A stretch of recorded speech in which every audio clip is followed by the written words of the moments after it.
Details లోకి వెళ్దాం. Kaleshwaram commission విచారణ కీలక ఘట్టానికి చేరుకుంది. నేడు కమిషన్ ఎదుట బీజేపీ ఎంపీ ఈటెల రాజేందర్ హాజరు కానున్నారు. మరి గతంలో నిర్వహించిన బాధ్యుల ఆధారంగా విచారణ జరగనుంది. అదేవిధంగా 9న హరీష్ రావు, 11న కేసీఆర్ను విచారించనుంది కమిషన్. ప్రధానంగా కాళేశ్వరం ఆనకట్టులకు సంబంధించిన అంశాలపై జస్టిస్ పీసీ ఘోష్ కమిషన్ ప్రశ్నల వర్షం కురిపించనుంది.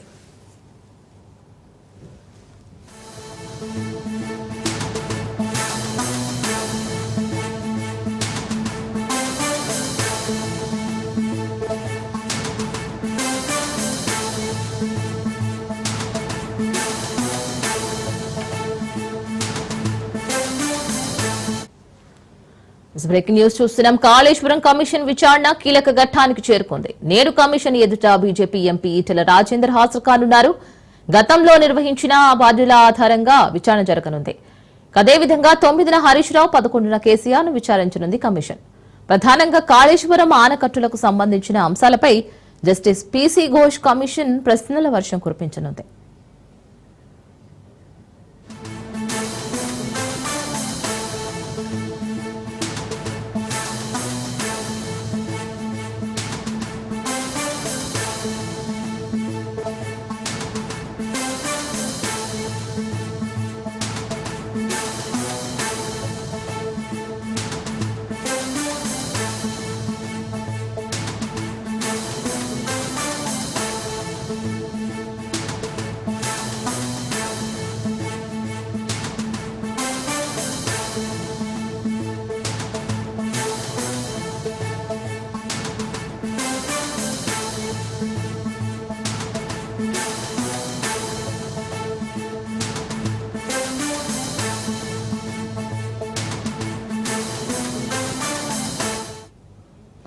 కాళేశ్వరం కమిషన్ విచారణ కీలక ఘట్టానికి చేరుకుంది. నేడు కమిషన్ ఎదుటకు బీజేపీ ఎంపీ ఈటెల రాజేందర్ హాజరు కానున్నారు. మరి దీనికి సంబంధించి జస్టిస్ పీసీ ఘోష్ కమిటీ ఎలాంటి ప్రశ్నలు కురిపించనుంది? దీనికి సంబంధించి పూర్తి డీటెయిల్స్ మా ప్రతినిధి రాజు అందిస్తారు. రాజు, ఈ రోజు రీనా కాళేశ్వరం సంబంధించి కీలక విచారణ జరగబోతా ఉంది. ఈ విచారణలో కీలకంగా ఉన్నటువంటి అప్పటి ప్రభుత్వ పెద్దలైనటువంటి అప్పటి ప్రభుత్వంలో ఆర్థిక శాఖ మంత్రిగా పనిచేసినటువంటి ఈటెల రాజేందర్ ను ఈ రోజు జస్టిస్ పీసీ ఘోష్ విచారించబోతా ఉన్నారు. ఈ రోజు ఉదయం 11 గంటలకు జస్టిస్ పీసీ ఘోష్ కమిషన్ ముందు ఈటెల రాజేందర్, బీజేపీ ఎంపీగా ఉన్నటువంటి ఈటెల రాజేందర్ హాజరు కాబోతా ఉన్నారు. బీఆర్ఎస్ తొలిదశ సర్కార్లో ఈటెల రాజేందర్ ఆర్థిక శాఖ మంత్రిగా ఆయన బాధ్యతలు నిర్వర్తించడం జరిగింది. సో అప్పుడే కాళేశ్వరానికి సంబంధించి కీలక నిర్ణయాలు తీసుకోవడం జరిగింది. ప్రణాళిక చేవెళ్ల స్థానంలో ఈ కాళేశ్వరం ప్రాజెక్టు డిజైన్లు కానివచ్చు, అదేవిధంగా ఇతరత్ర ఆర్థిక విధానాలకు చెల్లింపులు కావచ్చు, ఇవన్నీ కూడా ఈటెల రాజేందర్ ఉన్నప్పుడే జరిగాయని చెప్పేసి కూడా కమిషన్ కూడా భావిస్తూ ఉంది. కాబట్టి ఈ విచారణలో ఈటెల రాజేందర్ ను విచారిస్తే మరిన్ని విషయాలు వచ్చే వెల్లడయ్యే అవకాశం ఉందని కమిషన్ భావిస్తూ వస్తూ ఉంది. ప్రాజెక్టు నిర్మాణానికి అప్పట్లో ప్రభుత్వం ఏర్పాటు చేసిన పలు కమిటీలకు ఈటెల రాజేందర్ అప్పుడు నేతృత్వం కూడా వహించడం జరిగింది. మరికొన్ని కమిటీల్లో ఆయన సభ్యుడిగా కూడా ఉండడం జరిగింది. ఆయన పాత్రపై కమిషన్ ఈ రోజు సుదీర్ఘంగా విచారణ చేసే అవకాశం కనిపిస్తా ఉంది. అదేవిధంగా ఈ నెల 9వ తేదీన నీటిపారుదల శాఖ మంత్రిగా పనిచేసినటువంటి హరీష్ రావును, అదేవిధంగా 11వ తేదీన మాజీ ముఖ్యమంత్రి కేసీఆర్ ను కూడా క్రాస్ ఎగ్జామినేషన్ చేసేందుకు కమిషన్ ఇప్పటికే ఏర్పాటు కూడా పూర్తి చేయడం జరిగింది. వారికి నోటీసులు కూడా ఇవ్వడం జరిగింది. అదేవిధంగా దీనికి సంబంధించి ఏదైతే కాళేశ్వరం విచారణలో భాగంగా ముఖ్యంగా మేడిగడ్డ బరాజ్కి సంబంధించి ఏదైతే నిర్ణయాలు తీసుకోవడం జరిగిందో, నిర్ణయాలు కావచ్చు, ఆర్థిక పరంగా చెల్లింపులు కావచ్చు, దానికి అనుమతులు కావచ్చు, ఇవన్నీ కూడా ఈటెల రాజేందర్ ఆర్థిక శాఖ మంత్రిగా ఉన్నప్పుడు జరిగాయి. కాబట్టి దీనికి సంబంధించి ఈటెల రాజేందర్ ను విచారించాలని కమిషన్ అయితే ఇప్పటికే నిర్ణయించడం జరిగింది. ఈ రోజు ఉదయం 11 గంటలకు బీఆర్కే భవన్ లో ఈటెల రాజేందర్ ను జస్టిస్ పీసీ ఘోష్ కమిషన్ విచారణ చేయబోతా ఉన్నారు. మరి ఈ విచారణలో ఎలాంటి సమాధానాలు ఈటెల రాజేందర్ చెప్తారో అనేది ఇక్కడ కీలకంగా మారింది. ఎందుకంటే ప్రస్తుతం ఆయన బీజేపీ ఎంపీగా కొనసాగుతా ఉన్నారు. బీజేపీ పార్టీ మొదటి నుంచి కూడా ఈ యొక్క కాళేశ్వరం ప్రాజెక్ట్ ను విమర్శిస్తూ వస్తా ఉంది. సో ఇక్కడ అవినీతి జరిగిందని చెప్పేసి కూడా గతంలో ప్రధానమంత్రి నరేంద్ర మోడీ తెలంగాణ పర్యటనలో కూడా పలుమార్లు అదేవిధంగా బీజేపీ ఎంపీలు కూడా చాలా సార్లు విమర్శలు చేయడం జరిగింది టీఆర్ఎస్ పార్టీతో. సో మరి ఈసారి అంటే ఈటెల రాజేందర్ ఏం సమాధానాలు చెప్తారు, సో ఎట్లాంటి సమాధానాలు చెప్తారు అనేది ఇక్కడ ఉత్కంఠ కొనసాగుతా ఉంది. ఉదయం 11 గంటలకు కమిషన్ ముందు హాజరై ఈటెల రాజేందర్ ఏం చెప్పబోతా ఉన్నారు అనేది ఇక్కడ కీలకంగా మారిన పరిస్థితి మనకు కనిపిస్తా ఉంది. జరిగిన right Raju, thank you for the update.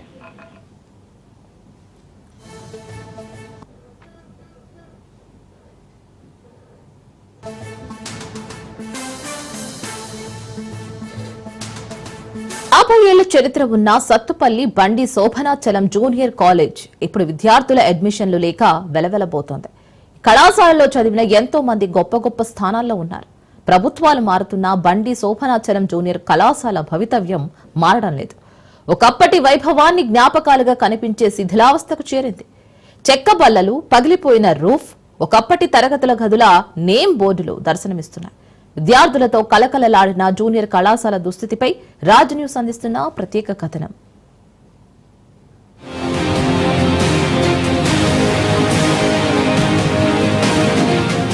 సత్తుపల్లిలో బండి శోచనాచలం జూనియర్ కళాశాల అంటే ఖమ్మం జిల్లాలో తెలియని వారు ఉండరు. ఈ కళాశాలలో చదివిన ఎంతో మంది విద్యార్థులు గొప్ప గొప్ప స్థాయిల్లో ఉన్నారు. ఎంపీ బండి పార్థసారథి రెడ్డితో పాటు ఎంతో మంది ఐఏఎస్, ఐపీఎస్ లు విధులు నిర్వహిస్తున్న వారు ఈ కళాశాలలో విద్యను అభ్యసించిన వారే. ఎంతో విశిష్టత ఉన్న సత్తుపల్లి బండి శోచనాచలం కళాశాల నేడు అడ్మిషన్లు లేక వెలవెలబోతోంది. రాజకీయ నాయకులు వస్తున్నారు, హామీలు ఇస్తున్నారు, వెళ్తున్నారు. కళాశాల అభివృద్ధి పనులు మాత్రం అడుగు ముందుకు సాగడం లేదు. ఈ కళాశాల డెవలప్మెంట్ కి ప్రభుత్వం నిధులు కేటాయించడం లేదు. ఎవరు పట్టించుకున్న దాఖలాలు కనిపించడం లేదు. అసలు ఈ కళాశాల పూర్వ వైభవాన్ని కోల్పోవడానికి కారణమేంటి? ఈ కళాశాలలో చేరేందుకు విద్యార్థులు ఎందుకు ముందుకు రావడం లేదు?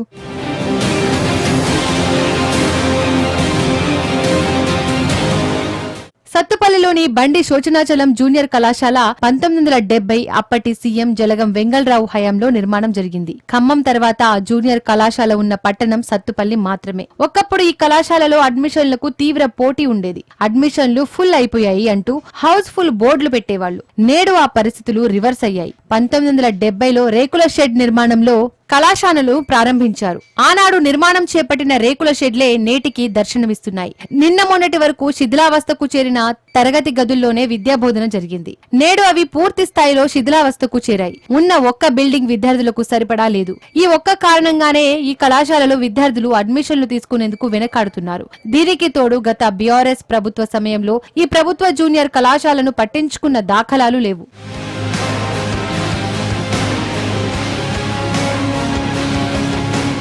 ప్రైవేట్ కళాశాలలు పెరగడంతో బండి శోచనాచలం జూనియర్ కళాశాల పరిస్థితి దుర్భరంగా మారింది. ప్రధానంగా కళాశాలలో సిబ్బంది కొరత కారణంగా గతంలో టెక్నికల్, వొకేషనల్ కోర్సులను తొలగించారు. ఎంపీసీ, బైపీసీ, సిఈసీ, హెచ్ఈసీ కోర్సులు మాత్రమే ఉండడంతో విద్యార్థులు అడ్మిషన్లకు ఆసక్తి చూపడం లేదు. దీనికి తోడు ప్రైవేట్ కళాశాలల ఉచిత ఆఫర్లు అనౌన్స్ చేస్తూ ప్రచారాలు నిర్వహించుకోవడం, ప్రభుత్వాల నుండి ప్రోత్సాహం లేకపోవడం కూడా ఒక కారణం. సత్తుపల్లి పట్టణంలో సింగరేణి సిరుల తల్లి కోట్ల రూపాయలు లాభాలు వస్తున్నప్పటికీ విద్యకు కనీస బడ్జెట్ కేటాయింపులు జరగడం లేదని పలువురు విమర్శిస్తున్నారు. ఈ కళాశాల ఎంతో మందికి విద్యను అందించిన గొప్ప విద్యా సంస్థ.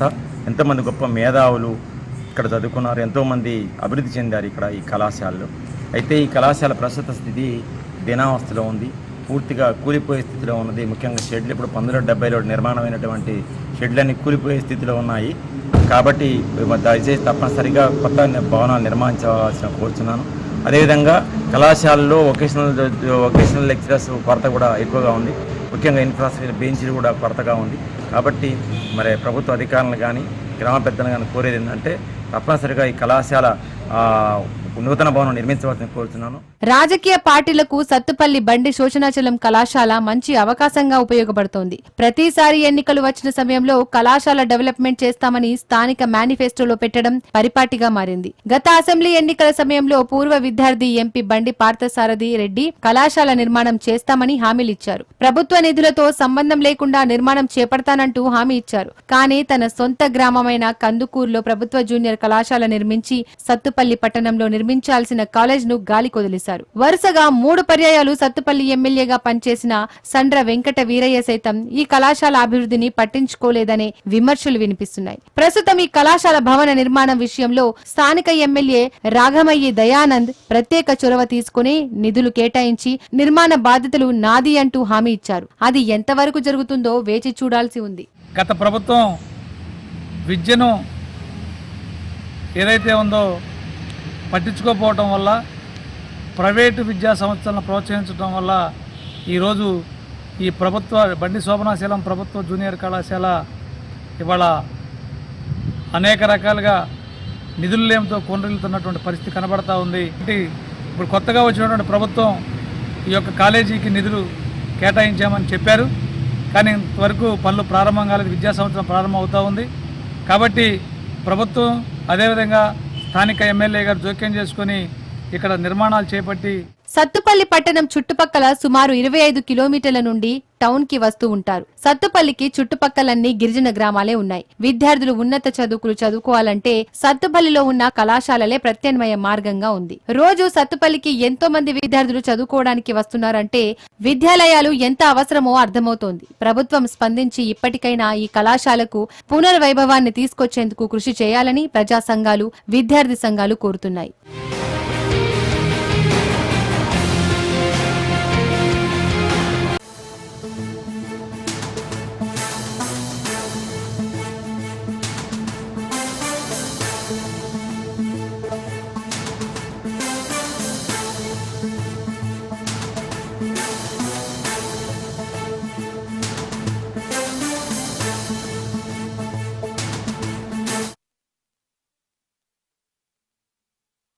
కాకాని గోవర్ధన్ రెడ్డికి బిగ్ షాక్ తగిలింది. ఆయన్ను 3 రోజుల పాటు పోలీస్ కస్టడీకి ఇస్తూ నెల్లూరు అట్రాసిటీ కోర్టు అనుమతినిచ్చింది. అయితే కాకానిని లాయర్ల సమక్షంలో విచారించాలని ఆదేశించింది. మళ్లీ ఆదివారం సాయంత్రం కాకాన్ని తమ ఎదుట హాజరుపరచాలని కోర్టు సూచించింది. కాకాని మంత్రిగా పనిచేసిన సమయంలో నెల్లూరు జిల్లాలో క్వార్ట్జ్ అక్రమ మైనింగ్ జరిగినట్లు పోలీసులు కేసు నమోదు చేశారు.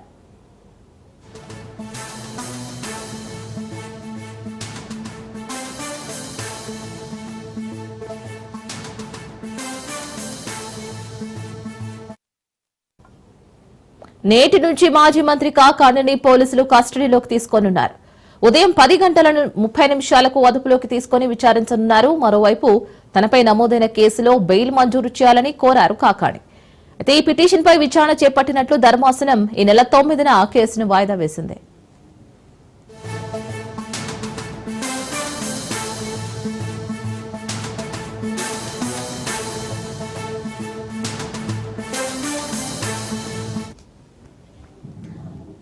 నేటి నుంచి పోలీస్ కస్టడీకి మాజీ మంత్రి కాకాని. సో దీనికి సంబంధించి పూర్తి డీటెయిల్స్ మా ప్రతినిధి చరిత్ అందిస్తారు. చరిత్. Thank you Rena. ఏదైతే మాజీ మంత్రి కాకాని గోవర్ధన్ రెడ్డి కస్టడీకి అయితే మాత్రం కోర్టు అనుమతి ఇచ్చింది. నిన్న రాత్రి చాలా లేట్ నైట్ తర్వాత ఈ ఆర్డర్స్ అయితే రిలీజ్ అయ్యాయి. ఈ ఆర్డర్స్ కూడా ఖచ్చితంగా కాకాని గోవర్ధన్ రెడ్డి పోలీస్ కస్టడీకి ఇస్తూ 3 రోజుల పాటు అంటే ఉదయం 10:30 గంటలకు కాకాని గోవర్ధన్ రెడ్డిని విచారణ తీసుకుని సాయంత్రం 5 గంటల లోపు కూడా మళ్ళీ రిమాండ్ కి పంపించే విధంగా కూడా ఆదేశాలు ఇచ్చిన పరిస్థితి ఉందని చెప్పాలి. అంటే 10:30 నుంచి 5 గంటల వరకు కూడా కాకాని గోవర్ధన్ రెడ్డి విచారణ కొనసాగేటువంటి పరిస్థితి ఉంది. ఈ రోజు తొలి రోజు కాకాని గోవర్ధన్ రెడ్డిని 10 గంటలకు తీసుకొస్తారు బయటికి. అయితే ఇప్పుడు కాకాని గోవర్ధన్ రెడ్డికి మెడికల్ టెస్టులు చేస్తారు. ఆ మెడికల్ టెస్టులు పోయినసారి లాగా వెంకటాచలంలో చేస్తారా, లేకపోతే గవర్నమెంట్ జీజీహెచ్ కి తరలిస్తారా, లేకపోతే అక్కడ ఏదైతే సెంట్రల్ జైల్లో ఉన్నటువంటి వైద్య బృందమే ఆయనకు మెడికల్ టెస్టులు చేస్తారనేది మాత్రం కొంత సందిగ్ధత అయితే కొనసాగుతున్న పరిస్థితి అయితే ఉందని చెప్పాలి. ఏదేమైనప్పటికీ 10:30 గంటలకు ఆయన విచారణ ఎక్కడ చేస్తారనేది కూడా కొంత పోలీసులు చాలా గోప్యంగా ఉంచుతున్నారు. ఈ యొక్క సమాచారాన్ని కూడా అక్కడ ఉన్నటువంటి రూరల్ డిఎస్పీ శ్రీనివాసరావు కూడా ఈ విషయాలను మాత్రం ఎక్కడా లీక్ చేయడం లేదు.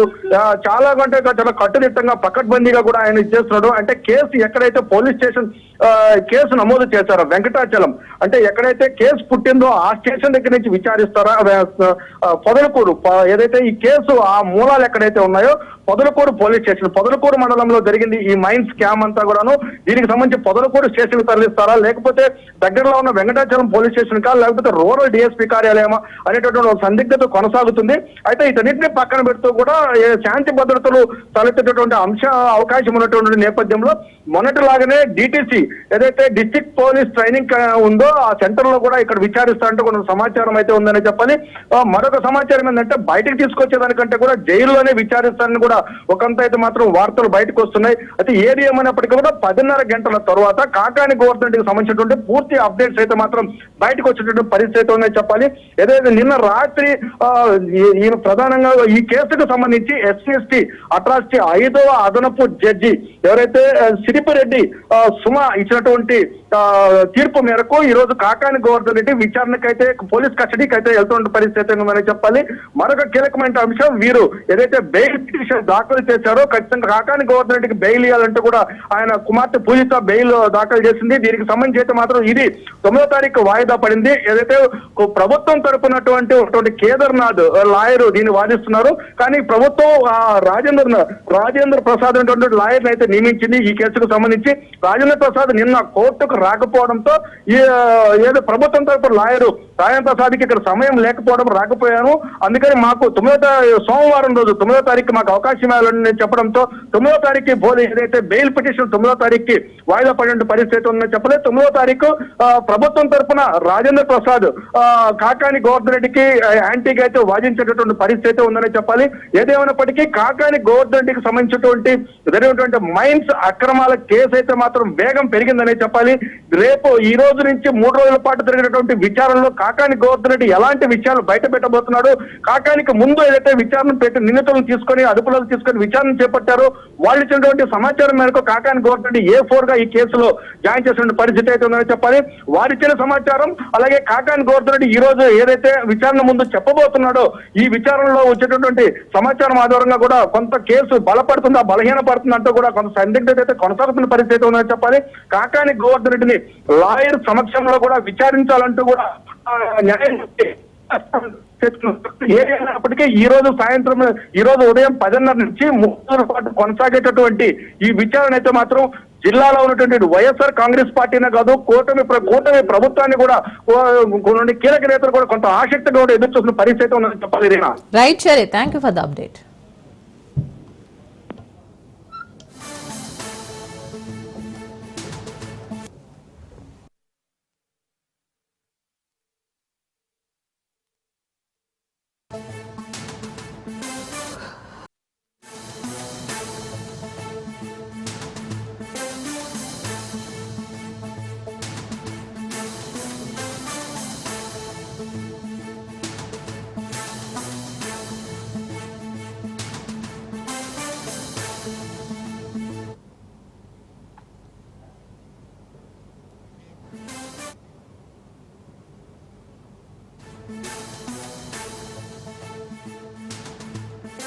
మరో బ్రేకింగ్ చూస్తున్నాం. వరంగల్ బల్దియాలో కొందరు ఉద్యోగుల రాసలీలలు వెలుగులోకి వచ్చాయి. కార్యాలయాన్ని అడ్డగా మార్చుకున్న ఉద్యోగులు ఇష్టారాజ్యంగా వ్యవహరిస్తున్నారు. నూతనంగా చేరిన ఉద్యోగులే ఈ తతంగానికి తెరలేపుతున్నారు. ఉన్నతాధికారులు హెచ్చరించినా తీరు మార్చుకోవడం లేదు. రాసలీలకు వరంగల్ బల్దియా అడ్డగా మారితే బల్దియా ప్రతిష్టలు దెబ్బతింటున్నాయని తోటి ఉద్యోగుల ఆవేదన వ్యక్తం చేస్తున్నారు. మరి ఇలాంటివి పునరావృతం కాకుండా చూడవలసిన అధికారులు నిమ్మకు నీరెత్తినట్లుగా వ్యవహరిస్తున్నారు అనే విమర్శలు వెలువెత్తుతున్నాయి.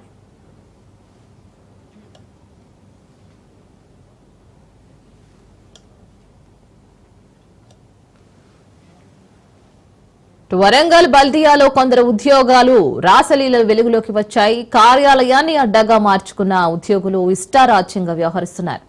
నూతనంగా చేరిన ఉద్యోగులే ఈ తతంగానికి తెరలేపుతున్నారు. ఉన్నతాధికారులు హెచ్చరించినా తీరు మార్చుకోవడం లేదు.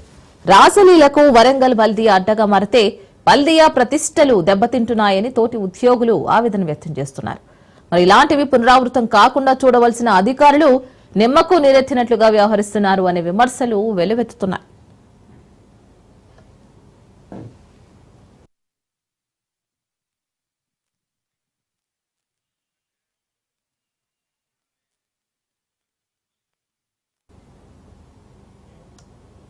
BRS social media convenor Krishank పై కేసు నమోదైంది.